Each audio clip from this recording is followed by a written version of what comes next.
We're having a look today at the various rescue techniques and self-save techniques that are involved in being a firefighter. Getting yourself into a building and fighting a fire is one thing, but things happen and you need to be rescued or you need help. And we're looking at several demonstrations of techniques and procedures. Right now what I see is a firefighter down, or somebody who is playing that role. What's going on? So Lieutenant Eric Kling right now is going over how to properly package a firefighter to move them outside of a building. So kind of what we mean by that, if we do have a firefighter go down in a building, the first thing we want to do is get to them and assess them and see what is going on with their issue. After we do that, we supply them with air or give them what they need. The next step is then going to be to get them outside of the building. So because we wear so much gear, it adds a lot of weight to move us out of a building. So it can be kind of a challenge. So we have specific techniques that can make that go a little bit easier. And that's what the Lieutenant's going over now. He's going to show them where to grab and position their body in order to move a firefighter the easiest. He's also going to show them how to convert their air pack into somewhat of a harness so that it can be used to haul and move them outside. They'll use the straps on the harness of the air pack to be like a litter. Exactly, yeah. And that's kind of the benefit we have. Because those straps are adjustable and movable, we can position them in different ways to make it so that we can actually lift a firefighter by the air pack. And they are, we're blessed. We have really great equipment in the fire service, and that equipment can withstand a lot. So it can hold us, and we can use it to get out of the building. We have to do so. Oh, a firefighter who's down or injured, possibly unconscious, is heavy. There's nothing heavier than a person who's out like a light. Yeah, absolutely. And you're also operating in an environment where you can't see well. Correct. Where maybe the floors, you may or may not have a full knowledge of the layout of the building. Don't let it go. How do you, who leads? So like dancing, who leads when you gotta get out? So I think it's everybody's job to kind of have a good situational awareness of the building. So when we go in, that's kind of what we're trying to do. We can't see with our eyes, but we're going to try and see with our other senses. So we're going to feel around with our hands. We're going to listen, to what's going on, and really try and take in our entire environment. So if you think about it, you walk into your own house, close your eyes, and you walk around. You can kind of feel where you are inside of your own house. And it's kind of for us. Obviously, we're not familiar with the houses we go in, but we're trying to create that map in our brain as we move. So if we come across a door when we first go in, we're going to remember that it was there, and then hopefully that's going to jog us to be able to get back to it. As you mentioned, we are heavy and we are operating in a smoky environment. Also, we're using water, and our gear will get saturated with water, so that adds additional weight. So it's really important that we reinforce with our new people and reinforce training in the field with the best techniques to get our people out, so we're not wasting time inside of the building and we can be as efficient as possible. Well, I don't want to get off on a different topic, but I know communications is very, very important. Yes, sir.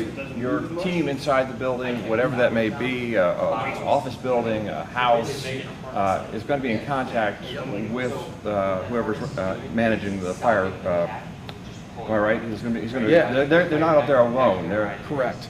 So we'll have a chief officer that responds to every fire that we go to, and when they arrive, they take command of the incident. So they're going to establish that communication with the teams inside. Also, they have to provide communication with our dispatch center to keep them apprised to what's going on.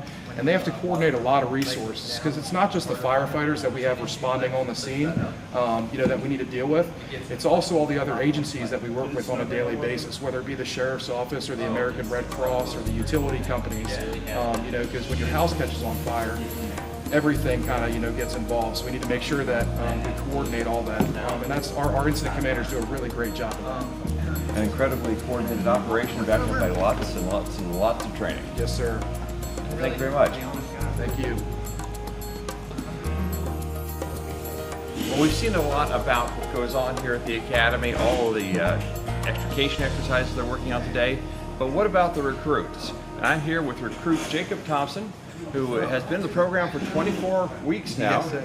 That is a long time to be training, and I'd like to know what you think about, well, first of all, why did you want to be a fireman? My dad was a firefighter. My brother's a volunteer firefighter. They always come home with stories. Well, my dad was like an auxiliary firefighter at his job, and he always came home with stories. And I'm like, well, that sounds pretty awesome.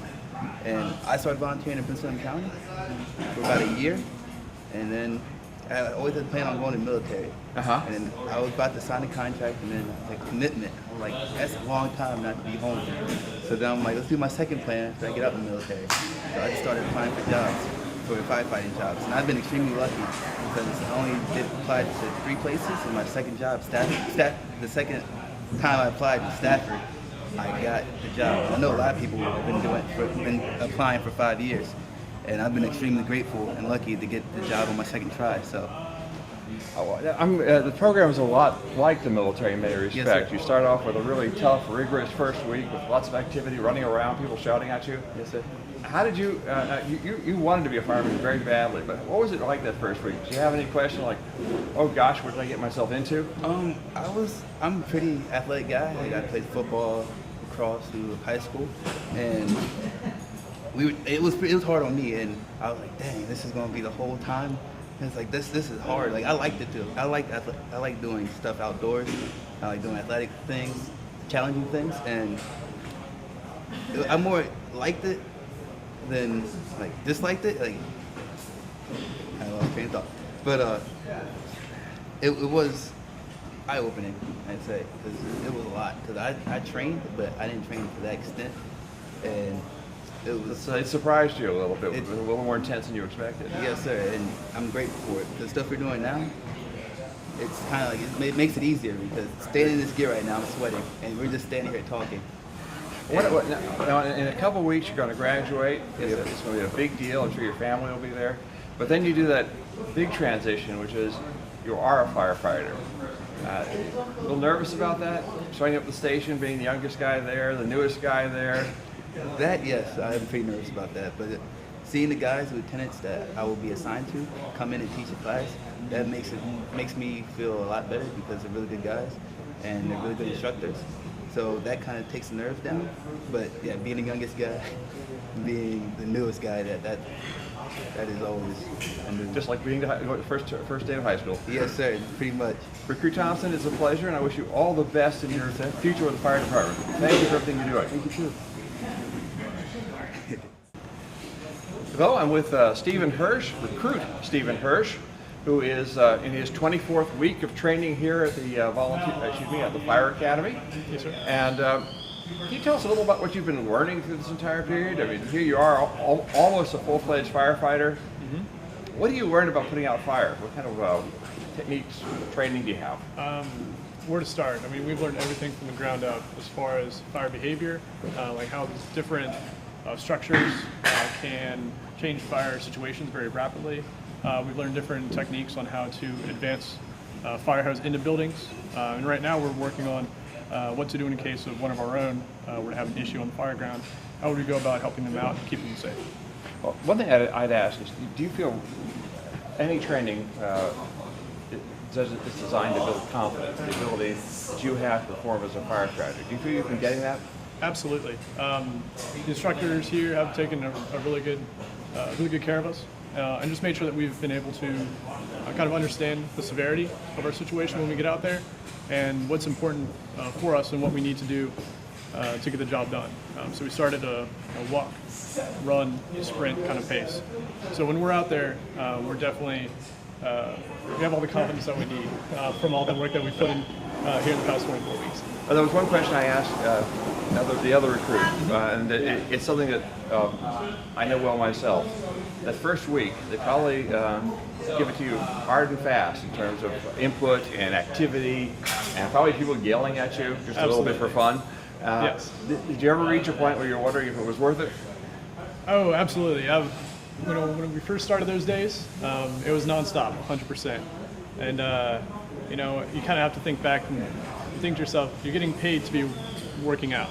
So if you think of it as a workout instead of just getting drilled all day, it becomes a little bit easier to swallow. But for that first week, we definitely got it handed to us. They were screaming at us, yelling at us. It was very, very intense, but all worth it in the end. Well, it's very shortly. I think it's 2 weeks. You're going to graduate and become a full-fledged fireman. That's right. Which is a very impressive accomplishment. And you're going to leave this environment of training and of people you know, and you're going to be like a freshman in high school. That's right. And you're going to be at a station. Yeah, I know you've met some of the people you've been working with already. That's probably helpful. Right. Are you nervous about that? Not so much. We kind of understand that we're very low on the totem pole, all right? And we're there just to make sure everything goes well and kind of get into the atmosphere and the environment of living in the firehouse and being part of that community. And so it's something that we've gotten a little bit of a taste of through the training, but it's going to be a whole new world in about 2.5 weeks.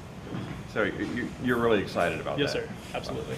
Well, I want to congratulate you in advance for all the work you've done. Thanks, sir. Thank you for being on TV with us today. Sir. Thank you for watching us. This has been In the Know with David Kerr at the Fire Academy in Stafford, Virginia.